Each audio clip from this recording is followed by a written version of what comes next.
All right. Um, Number 17 says how water in cities or something. And the answer to that is a great way to plan the rest of our unit. So,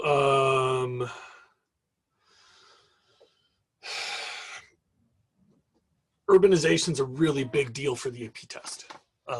One of the huge global changes that we're experiencing is more and more people live in cities. And because we live in cities, we interact differently with the environment than we did when we lived in the country. Um, so there's a few ways that cities change water, and I want to list all of those for you here. Give you a list of terms that'll help you on the AP test, and then we're going to start to go through these in study goal order, which might be a little confusing because we're going to go back and forth a bit in terms of this flow of topics. Okay. Um, Number one thing you got to think about is cities are basically a way to keep humans dry and warm. Um, Cities help us organize and get around without getting our feet wet, without getting our cars muddy. Cities help us shed water from the roof to the sidewalk to the road and down. Um, so the more developed a city is, the more impermeable it is, but cities are mostly impermeable. The roof is impermeable, the concrete sidewalk is impermeable, the asphalt, even some of our open spaces are increasingly becoming impermeable. So cities have less groundwater recharge and they have more surface water runoff than wildland. And that's pretty obvious because just go outside and look around and you can kind of see this, especially when it rains. Number two thing is pretty basic. Humans are dirty, and some cities are really, really, really dirty. Human waste, imagine in a city without sewage. Animal waste, imagine in a place with livestock mixed in. Um, Oil from cars, by the way, all the other stuff that you put on mechanical things. So trains are oily, shipyards are oily, all the fertilizer and pesticide. And it's kind of shocking to most of my students, but our cities use almost as much pesticide and fertilizer as our farms do. Uh, your house may not, but look across the fence and I'll bet you at least one of your neighbors has a really nice rose bed or really fancy lawn. And cities do have a lot of fertilizer and pesticide in their runoff. And then think of all the little bits of litter. Cigarette butts, oh my God, cigarette butts. By mass, it's the number one water pollutant. The number one plastic, number one plastic water pollutant. And yeah, cigarette butts are plastic fiber. Like the little clear thing at the top of a pack of cigarettes. Diapers end up on the ground all the time. Plastic bottles and plastic bags, like our city's pretty good at that. But all over the world, people throw their plastic on the ground. And so one of the big themes is pollution and runoff control. This is going to be a whole set of study goals toward the end. I think we're going to do this like Monday, Tuesday or something.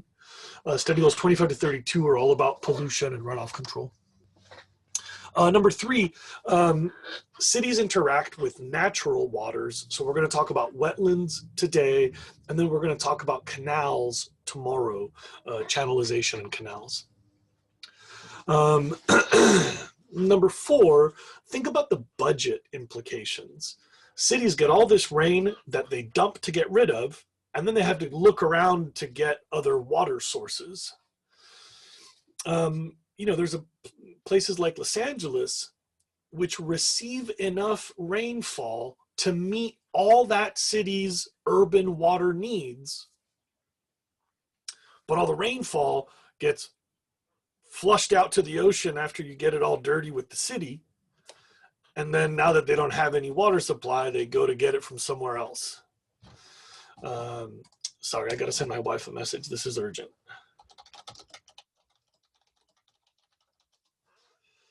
The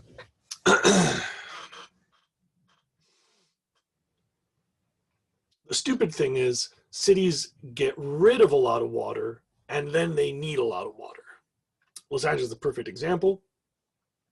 So we're going to talk about large scale water projects. And then we probably won't talk too much about water conservation, but your book had an excellent conservation study goal, number 19. Of course, sewage treatment is a big deal about how humans interact with water.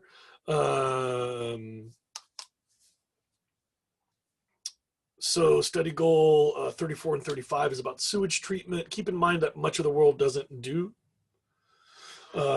sewage treatment.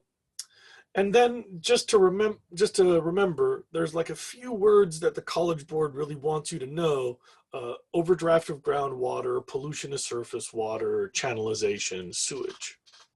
There's one other thing, which is a new topic, just started to show up on the AP test in the rewrite 2 years ago. The College Board now wants you to know about virtual water, which is the water it takes to make something that you're going to export. It's virtual. It's not really in the item anymore, but you had to use that water to make the item. So how much does it cost you in water to grow grains, to grow coffee, to raise cattle, and so on? That's called virtual water. And you don't have to memorize these numbers, but it's fascinating how much water it takes, for example, to make a hamburger.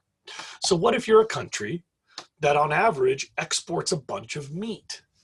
Like Brazil that exports a bunch of fruit, or Australia that exports a bunch of meat, or Argentina that exports a bunch of grain, or the United States that exports corn and biofuels.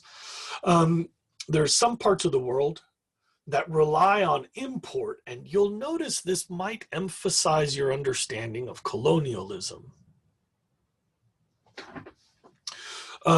There's some parts of the world that import a lot of virtual water. And there's some parts of the world that export a lot of water.